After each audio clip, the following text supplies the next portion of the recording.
And I was with one of our clients in North Carolina, and it was the one of the family members that owns the bank. He's like, we've been working together for about 5 years, and I'd love to just hear from you what you guys do. And we're a data unification platform that unifies your existing books and records to create hyper-personalized experiences. And we're actually sitting on the dock on the water, and he's like, do you want a beer? And I was like, yeah. So he brings back a beer. He's like, tell me what you really do.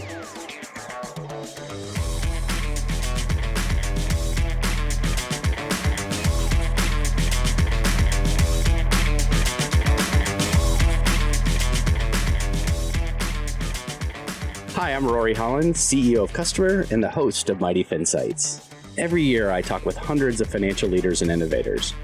We unpack the highs and lows of working in financial services and fintech.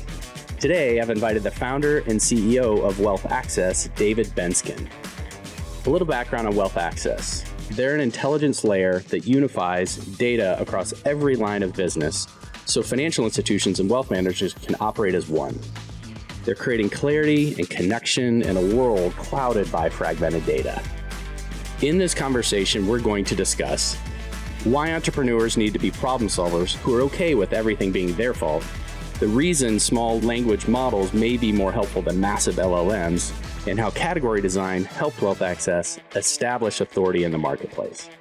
Join me as we dive beneath the brand to learn what's really happening. Well, hey, David, welcome to the show. Thanks for having me. Good to see you, Rory. You too, man. I was just commenting how nice you look. Good to see you in a sport coat. Got dressed up for today, man. Well, appreciate that. There's lots of stuff I want to get into about Wealth Access and your background, but one thing that we have in common, and we talked a bit, when we first started talking before we worked, it was really hot, I remember. I don't remember what time of year it was, probably summertime. And we both love boating. So tell me a little bit about that, and also your kids. I think your whole family wake surfs. Is that right? They do, and we've actually been down to Austin to do a little wake surfing down there. Yeah, one of the things that in getting out of the office and really charging the batteries, obviously spending time with family is a big part of that. But we got into boating. Nashville's a city that we have lakes here, and so finding things to do, and wake surfing's been kind of our go-to thing to go enjoy with the kids. And I think one of my missions is what our kids who bring their friends, I want to get them all up on a wakeboard. It's kind of a coachable moment, but fun thing to do. Yeah. Have you been doing boating your whole life? Have you? Back in the day when double ankle high wraps, I don't know if you go back. With slalom skiing and all that. I did. Grew up in Memphis, Tennessee, so we had access to the very clean Mississippi River to do a very stable current. That was a really kind way of saying it. But yeah, we've have always gotten out on. I've been around water and gotten out there and had a good time doing it, and certainly, spending time being able to go do that has been a fun experience for really the whole family. But it's different now, right? It's different. You go a lot slower wake surfing. You're going 10 miles an hour, and it's really a lot easier at my age today. Yeah, I was going to ask you about that. So going from slalom skiing, and I remember being sore back in the day. I was also a lot younger when I was doing that.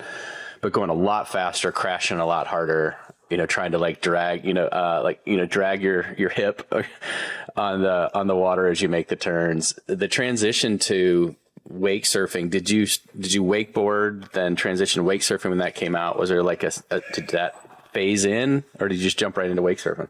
We just jumped right in. So I think maybe it's as to your point, as you get older, I let it, whether it's getting out on the water or in the mountain snow skiing, I think one of my missions is not to get injured. So it's maybe part of that. But yeah, we just started doing it, saw, it was a popular thing to do, and had some some friends that had boats, and we just started doing it. And then our kids started also at a young age too. And so like seeing them progress as they're going through it, it's a fun thing. Can you guys all do it without the rope? Yes, although I try to encourage my kids to use the rope. One of the things that I've also learned about getting out on the water and driving the boat is everything's your fault, right? If the wave's not right or another boat's coming, and so it's kind of like trying to keep them up to go, as long. They do compete, so all three kids will try to go without a rope.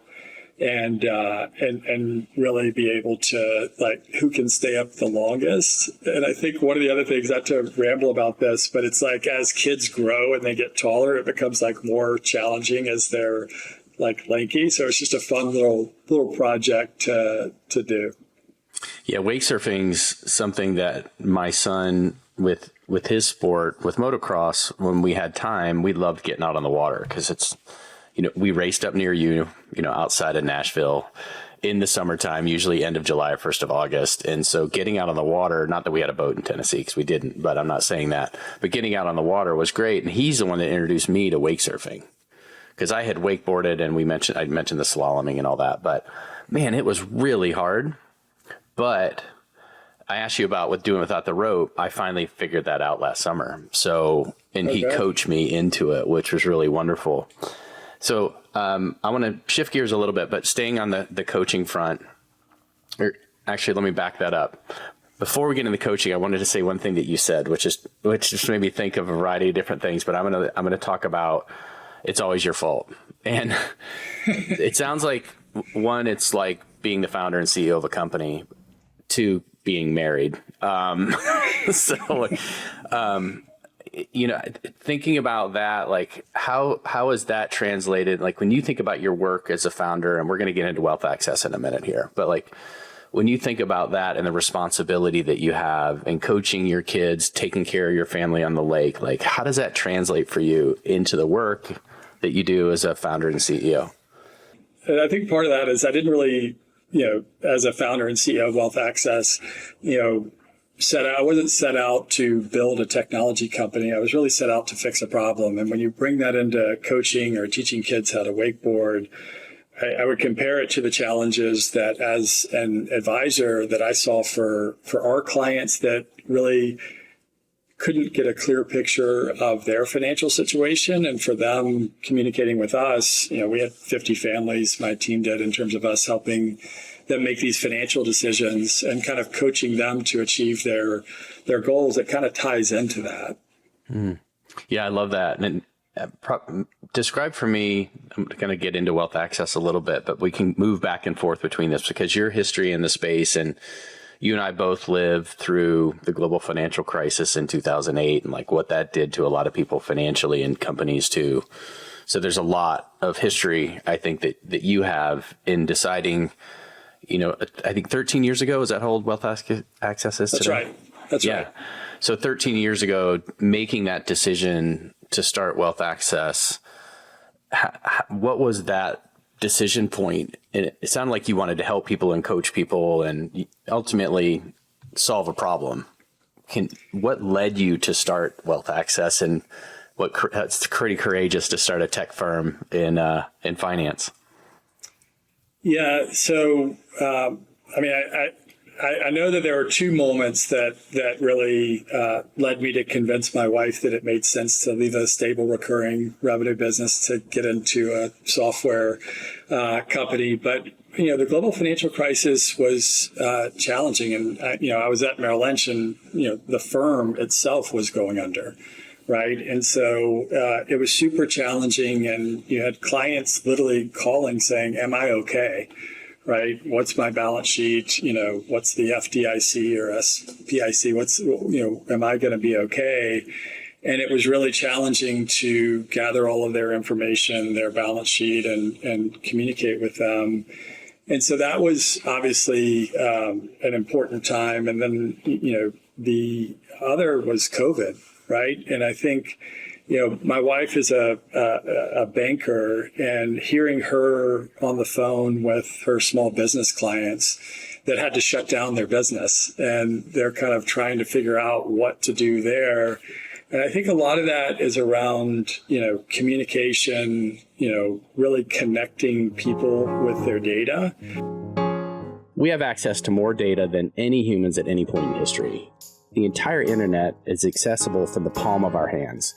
But David experienced it a different way. People were desperate to understand what was happening with their wealth, and they couldn't. We can't predict the next crisis or when it will hit. What we can do is be prepared. Wealth Access helps institutions by creating a cohesive data ecosystem so they can tackle whatever comes next, be it chaos or opportunity. And so understanding those two events and how difficult it was for advisors and for clients to understand what they were, what decisions they had to make and how they could really get through those challenging times. And everybody ended up doing that. There's just a better way to do that. And I think if we can solve the fragmented, problem of information and data, and not have advisors or clients having to scramble to figure that out, then I think people can really get connected and have real conversations about, what's going on and make really informed decisions. And so that sounds like your experience through that whole process was part of the formation of Wealth Access. Absolutely. Is that accurate to say? Yeah. Go ahead. I was just going to say, it sounds like you started building it almost on spreadsheets, like in how it would all work before tech you introduced the technology side and development. Is that accurate? Yes, I would actually go back a little further. So when I first started at Merrill, it was, financial planning and wealth management, back then. And again, this is like late 90s. So this has been a while. But it was the way that the firm was doing financial planning and like straight line analysis. It was kind of everything was boilerplate. And so literally in my first couple of years, it's like this, returns don't go in a straight line, and started to leverage technology and actually found a few startups that were doing more Monte Carlo simulations and probability analysis and really understanding the sequence of returns matters. And part of that also was putting data into it. So I think it started at least my interest in technology really early on, and then navigated that through a large financial institution to figure it out. What was that? Take me back in time, that moment when you decided, you know what, I'm going to step away from this and the conversation with your wife. I'm going to start a company. So she knew I had the entrepreneurial bug, and actually saw a few companies come through Nashville in financial technology that I was familiar with. And part of it, the aha moment specifically was I was in my office at 7:00 at night with, a spreadsheet in front of me and putting all this information, to prepare for a meeting that I had with a client the next day. And the data that I was putting even into the spreadsheet that I had built, you would call a client and say, hey, what's in your 401k? I'd say stocks. How much is there? They'd say $400,000. And then you get the statement, it's like an energy ETF, 100% invested, and it's a completely different, level. So, I started to look at it, Rory, in a way of like, this is not the best use of time. And it's important to be able to, have conversations with clients. And I actually identified in my role as an advisor, there were really three primary things that I should be focused on. One is know your clients, right? If you think about the human element of, having a real conversation with a client about, is your family still intact? Are you selling your business? What's going on? Are you healthy? And part of that is bogged down because you're at the office building a spreadsheet, and then you have to ask them the questions of what do you have, and it's an awkward conversation anyway.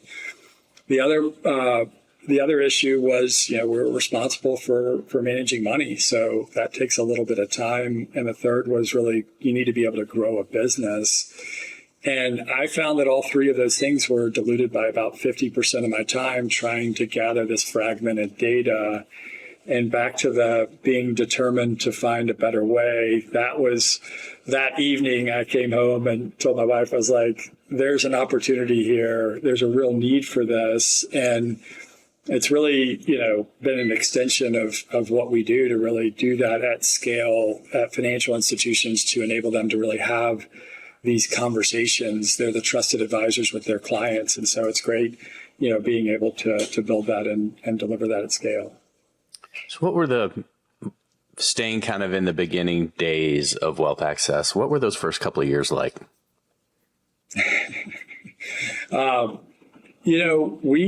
We actually had a functional prototype within, the first, I think, 11 months of the business, and we actually had revenues. So we had paying customers.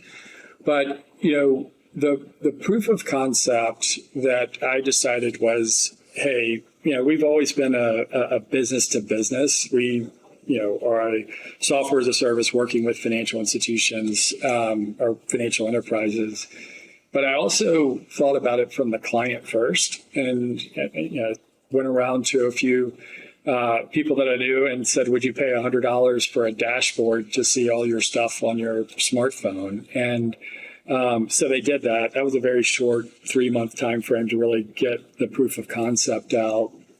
And then in terms of the first 2 years, I decided, in coming from a big, wirehouse, obviously the RIA market, the independent wealth advisory space has continued to grow.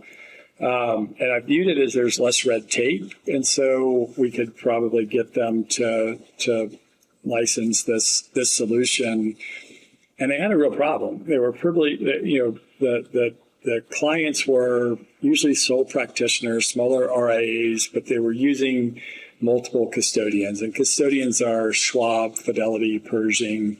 And they didn't really have a way to unify that data and engage their customers. And so that's what we had built. And we've always been really good at continuing to integrate data from these disparate sources to be able to enable them to better communicate, engage with their clients.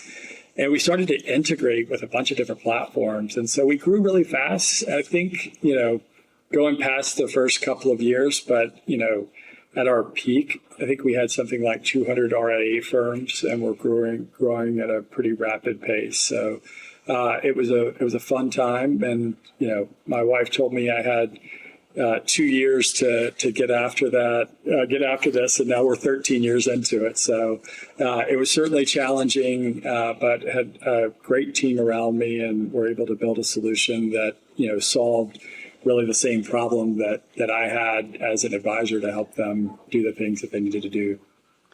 Yeah, I love that. Thanks for sharing all that. Just a question that comes to mind is, as a founder myself, and I've done it a handful of times now, had you founded a company before, or was Wealth Access your first one? It was the first one. In hindsight, would you do it again? Oh, that's a good question. I was not ready for that question. Starting a company has its challenges, right? Putting people together, building the right team. And we've certainly had, our challenges, but it's been a great journey. So I think would I do it again, I would respond by saying that, every couple of years, I still think that Wealth Access is just starting. And, we've continued to evolve the business, going from, sole practitioner RAs. Now we, have 65 financial enterprises, banks ranging from, $500 million in bank assets to close to $300 billion. And so we're doing it at scale. And so it's still exciting in terms of what we're doing and building out a team to solve some of these challenges. So I actually view Wealth Access as kind of an evolution to continue to scale it. Yeah, it's a journey, right? Just like life. Running a company, things change. Clearly, technology changes. We're in just this hyper, particularly with AI now coming out, this hyper evolution. It used to be, if you recall back when we were younger, things would change over decades. Remember the 60s, the 70s, the 80s, the 90s. Now it's like, it feels like monthly or every weekly, year yeah. or weekly. Like the acceleration is crazy. For sure. So you had mentioned it's kind of like every 2 years, like you're like a startup. Well, tell me a little bit about this rebrand. Like you guys made a big decision to rebrand the business, reposition yourself. You've got some new technology out there. Tell me a little bit about the experience, the decision point that you made to do that. And then what is the process felt like? And what's the experience been for you going through a rebrand and kind of relaunching the business? So one of the challenges, actually, what actually drove this, I read a great book called Play Bigger, and it was around category design, right? So which category is your company going to be in, and what do you do? And what I found over the years, Rory, is like the industry has put us in these different categories, and I think initially we were an award-winning PFM digital experience, and then we were considered a data aggregator. I think somebody called us a CRM. Like we've been in all these different categories. And so I think part of that created challenges for us in terms of where do you fit in, and when you're working with with enterprises, it's like which bucket do you actually do? And I made the decision that we're either going to design our own category in terms of where we're going to fit in, but does that really matter versus what is the perception of the market? David's realization is shaping the future of his company. The decision to rebrand Wealth Access and to design their own category was a bold move that many business owners wouldn't have made.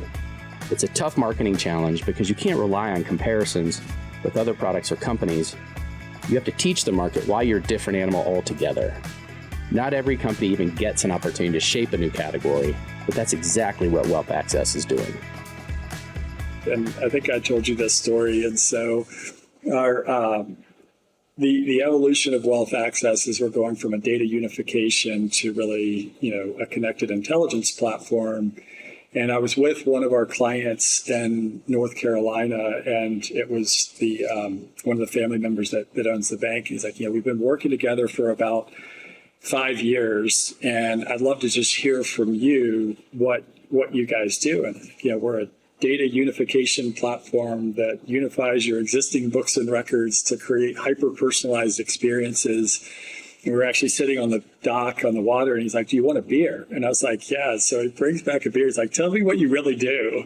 And, it's like, we integrate all of your data so you can have meaningful conversations with your clients. And it's like, that's a really big problem. And then it started another conversation. So the rebranding was not just the brand, it was the messaging, it was the perception. It was, how do we not have to have, a 5-minute conversation with somebody to know what we do, because we've got great results. I mean, we've been able to work with some of the largest financial institutions that are very active in M&A and going through that, and we are the solution that's putting the architecture together to help them to solve some of those bigger challenges. But what does the market perceive you as, and how do you want to be positioned? The other part of this is we've grown the team quite a bit. And I went through an exercise with the team. I was like, I want to hear your elevator pitch. Like, what do we do? What do you do when you meet somebody at a cocktail party? And there's a lot of different, responses. And I was like, it would be a really good exercise for us to go through this rebranding to get their feedback, not just mine, and what's going on in the marketplace and how do we continue to position and grow the business. But to get us aligned. And so even going through like our core values and connecting people and what we're doing, it's been a great exercise to go through. I'll say we're not, all completely dialed in terms of our messaging, but it's been a great experience for my team, for the company. And we've already started to have conversations with existing clients. Like we totally get this, in terms of what you're doing. What you described is a common problem.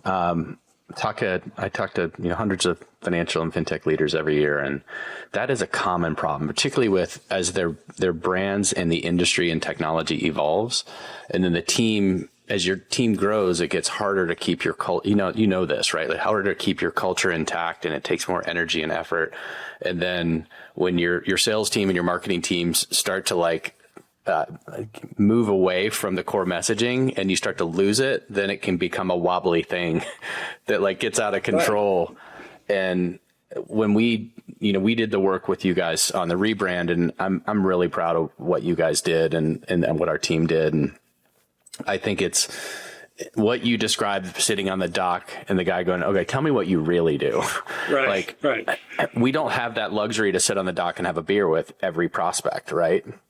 100%. So how we nail it through the process and what it comes out the other side, and then how we execute it with some discipline, with agility too, right? Because things are going to change and that sort of thing. It makes a huge impact because there's an authenticity to it. There's a truth to it because your whole team was involved in putting it together. And so going back to that moment at the dock, knowing what you know now that you didn't know then, what would you say to him now? Like, what do you really do now that you've been through the branding process? Has it changed at all?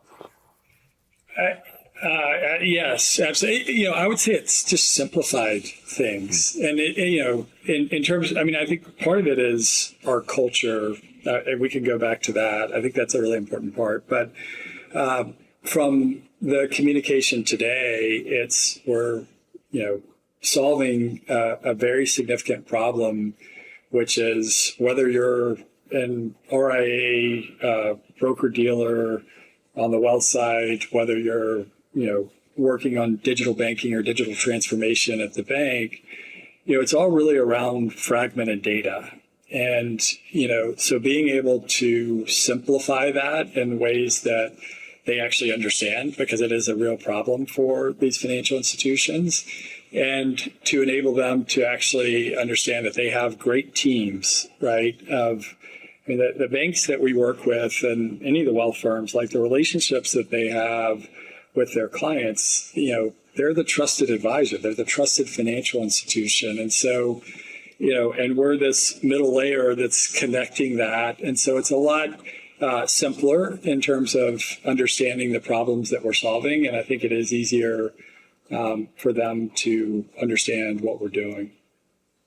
Yeah, and how has the market responded to this? Because there at times can be some apprehension, because you described how people try to categorize, and that happens all the time with brands and businesses. And where do you do it mentally and psychologically in your own head when you see something or you speak to someone, where do these guys fit?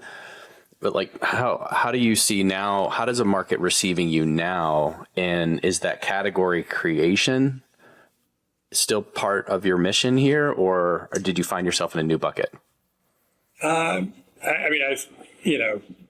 a category, I think, what's interesting about that is, our biggest competition at Wealth Access is the bank themselves. Them actually, making the decision to look at the ROI, to look at the business case, to understand that. To answer your question, I think it's better. It's been a great experience. It's new, right? We're relatively new in that, but from a business perspective, we've continued to grow at a very rapid pace and continue to expand with our existing clients, but really excited since we've launched the brand. We signed up a large financial institution based down in the Gulf that was a good win, and I think the conversations have been great so far. It's great to hear. Now that we've talked about some of the early days, more in this recent rebrand, what's on the horizon for you guys? Yeah, what's on the horizon for us? So, we started, today we support, RIAs, independent trust companies, broker dealers, private banks, some family office at banks. And so we've really started on the wealth side overall with the business. And what we've also found is being, connected and having the ability to help them integrate their own data. It's expanded over to digital banking. And so we're excited that, regional and community banks we like to say they can deliver a JP Morgan like experience to their clients without having Jamie Dimon's $18 billion tech budget.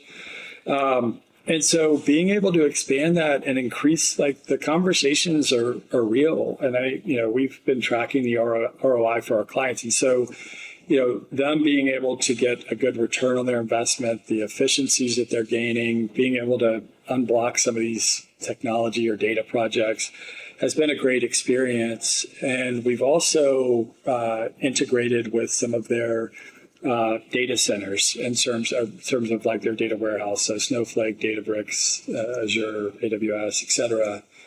And what we found is that, at Wealth Access, we've always been really good about unifying existing books and records. And part of what we do is, in our terminology, we call it a universal customer record. If you think about it in simple terms, how do you connect, David Benskin has an account at the bank. Nancy Benskin, Wealth Access, has a business account. My daughter has a credit card, whatever that is. How do you get that overarching, household at the bank, and how do you integrate that in the digital experiences? And so we've gotten to be really good at that. Obviously, AI is moving at a really rapid pace. We've been, on that journey for a year plus in terms of doing that. And what we've actually found is we have both structured and unstructured data. And what was interesting when I was talking with one of our clients about AI, he's like, well, that's kind of a stretch in terms of what you guys do. Like, you're the digital experience with data. And he said, it's actually not. And it goes back to the Merrill Lynch days of adding productivity and efficiencies in terms of how you can actually, leverage AI. So imagine, advisors in a very secure, we call it the small language model, not the large language model, in a very secure environment of being able to have a conversation with data beyond just the financial data, like looking at, documents and statements and other sources of information to be able to unify that and make that very useful. And so that's where we call that connected intelligence of, it's our position that we don't think that AI replaces advisors and those human relationships, but can we enable them to have more accurate data, more timely, to be more efficient, to do less with more, which is a common theme. I'm not going to make dramatic predictions about which jobs are going to disappear because of AI. There's too much noise and not enough signal. That's also why I love what David is saying here. Wealth Access isn't trying to replace the wisdom, intelligence, and warmth of human advisors. They're trying to create efficiencies so that advisors can spend more time on what matters. They've also seen how their platform can aid digital transformation across every department, making everyone better at their job. We've been at replatforming Wealth Access for the last couple of years. We're excited. Our first client actually goes live next week with that. So it's been a big shift for us to replatform, to set up the architecture, to really to be able to scale the business. And then obviously, the next phase is to really be able to activate that data to bring a level of intelligence and productivity to the firms that we're working with. Yeah, that's exciting. Well, congratulations. Yeah, that's really great to hear. It's been another journey. We're certainly on one with AI and where everything's going. Like, in your mind, where do you see it going from here? Like, the acceleration is crazy. What do I think this week? I think it's, where's it going? When I think about my experiences with AI, my journey with AI started, I looked at my schedule and it was like a Tetris game. And I was like, I need to figure out how I can better organize this, and started down the journey of figuring it out. And then for the company, we made a decision at the leadership level that, let's let's, buy into this and let's see how we're going to actually leverage AI in the way that we're doing things. And I would say, Rory, that the pace, it's continuing to evolve, obviously, with Anthropic and Claude, in terms of seeing what's going on there and some of the productivity gains. It's been amazing, right? And so for our company, we use Anthropic, we have Enterprise OpenAI as well, and Copilot and Gemini, and they're all kind of bringing different, those LLMs bring a different level of, experience in terms of what you're trying to do for different business lines. And so in terms of where it's going, I think it's an amazing journey. And I also think that the most important part about AI is really the foundation of data. Like, have you ever used AI and it hallucinates? Oh, yeah. Yeah. And so if you view it as like a probability, it's only as good as the data that you're leveraging, right? And so where we sit in the space is we've helped these, financial institutions integrate their data. So it's a natural progression to be able to leverage that. The other thing that I would mention is we have an annual event where we had 25 financial institutions come to Nashville last year. We do have a bourbon tasting, and I'm convinced that is actually part of the incentive, but they do come to learn about technology. And this was a big topic. And to answer your question about where it's going, I think if you were to go back to the beginning of, the end of 24, beginning of 25, and you were to talk to financial institutions, it was almost like, we're not there, we're not considering it. And you started to hear about some of them using Copilot. So at our event, we put a lot of time into it. It's really a peer-to-peer discussion for them to understand what's going on. And about a third of them are saying, we're not there yet. A third of them were into Copilot. We're using it for various sources. And then the other third were saying, CEO just came back from an event. He's drinking the Kool-Aid. We're all in on AI. It's our largest strategic investment of 2026. And then you ask them the question, well, how are you going to do it? And the first thing that they said is, we're going to get our data organized first, and then we're going to go hire an AI person, right? And how many AI people are out there, and all due respect to banks, but where are they going to land on that? And so what happened is that they decided, and we've got a small group of our clients that we're building it with them, to figure out, what are the things that we could gain. And we had five issues that we went to them and said, we're not talking about AI. The buzzword is AI. You can debate what is AI and what's not. But tell me about what's causing you challenges. And the things that were coming out is we have to put client reviews together. And we have 14,000 clients, and we have to do it 4 times a year. And it takes 2 people a week. Cost them $2 million of labor to actually get that done. And so where I think it's going is, can you start to leverage technology, starting with a foundation of data? Obviously, security is in front of all of that, to set it up in an environment to where, firms can really start to use that and have an outcome. We're going to pursue this to do these things and keep it very focused to be able to deliver that. So where it's going, I think it's going to be an amazing journey. Who knows what's going to happen next? And we're excited about where it's heading, though. Yeah, same. I'm both excited and a little bit concerned. Who knows, right? I think of the movie War Games. I don't know if you're old enough to remember that. Way back when, I think it was Matthew Broderick. Is that right? Right. Would you like to play a game? Yeah. You unplug it and the computer doesn't stop. But no, it is. I think it is exciting times, though. I think there's so much potential, so many problems to be solved, but to be solved strategically and well. I also have seen, and I have a lot of folks in my, in our respective networks, right, that are moving down paths, and there's lots of paths being pursued, but few conclusions being arrived at. So I think it's easy to overdo it. But I think the focus groups like you're describing, what are some of the core problems with your clients? The one you mentioned is a huge one, $2 million a year to do 14,000 reviews. Right. You could streamline that. Well, you bring up a really valid point. It's how do you how are you thoughtful about it? And how are you, like, from a security perspective?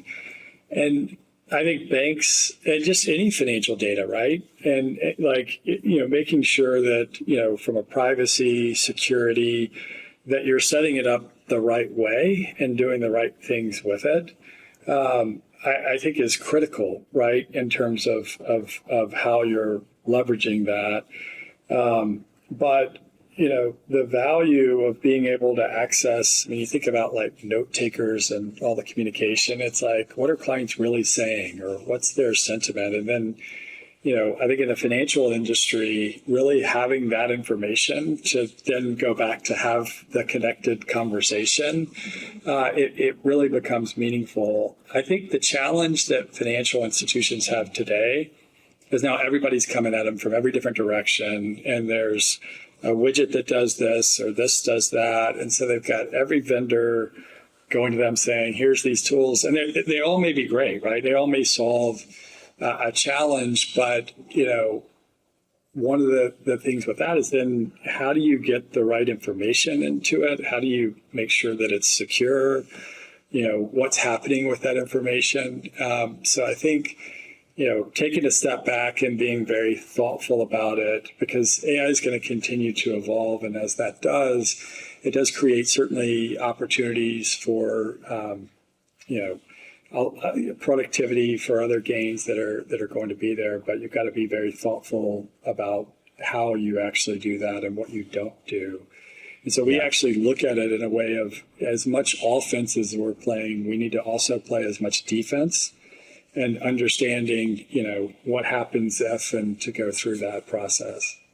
Well, financial leaders at the financial institution, or IAs, the different types of clients you have, they're all looking for help, like solutions. Like you said, you could build a Frankenstein if you're not careful with all the fintech things that could plug in to your institution or to the work that you do. So I like that thoughtful approach.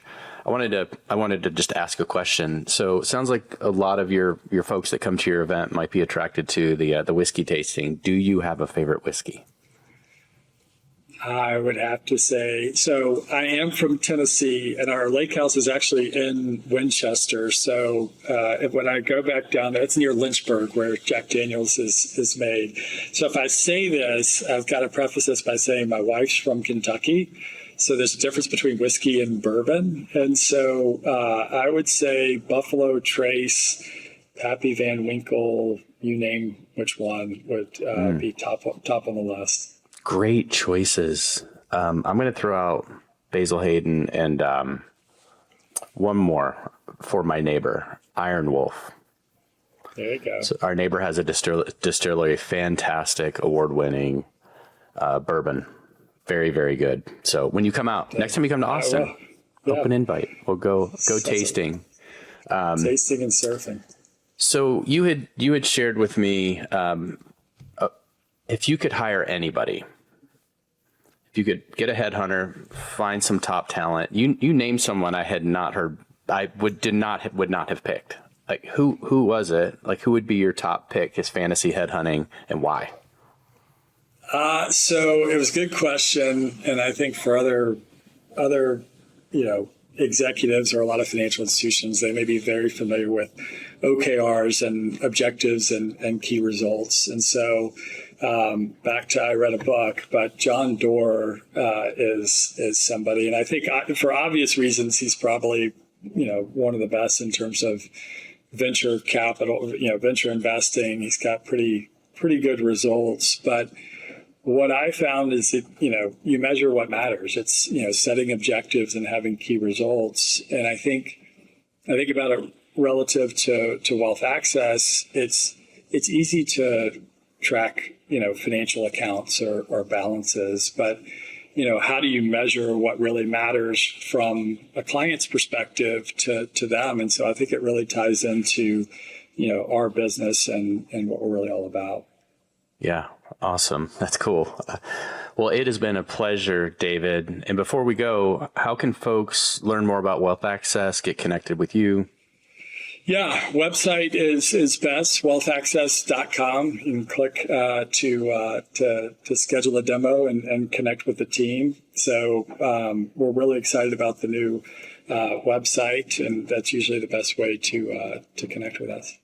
Awesome. Man, it was a pleasure. So nice to chat with you. Thanks for the time. Yeah, thanks, Rory. Remember at the beginning of the episode where David mentioned driving the boat so other people can wake surf? He described when something goes wrong on the lake, it's always the driver's fault. Now, you might feel like that's an overstatement, but if you've ever wake surfed, you know what a good driver can do. Really, it's about shifting your perspective. In his 2015 book, Extreme Ownership, Jocko Willink teaches how this concept helped him navigate the unbelievable chaos and danger of wartime Iraq. Obviously, wake surfing and starting a fintech company aren't the same thing as defying death in combat, but there's a lot of important lessons that apply to both. The truth is, we can't control the challenges or waves life gives us, but we can look at the situation and identify problems that we can solve. David looked at the technology and data gaps at Merrill Lynch and decided to own the problem and create a solution. Wealth access isn't just helping institutions and investors make more money or cut expenses, although both of those things are true. They're creating an environment where everyone can see the same data and work toward common goals, strengthening outcomes for all. If you can identify a problem and take ownership for the solution, then you and your company can wake surf on the results too. Thank you for listening to Mighty Finsights. You'll find all of our episodes on our website, CSTMR.com, including more one-on-one interviews with fintech and financial leaders, as well as deep dive episodes on specific topics like branding and marketing. This show is produced and distributed by Customer, a financial marketing agency, all rights reserved. Our production team includes Zach Garver, Becky Dombrowski, Brad Jerger, Romina Gomez, and Belin Encurio.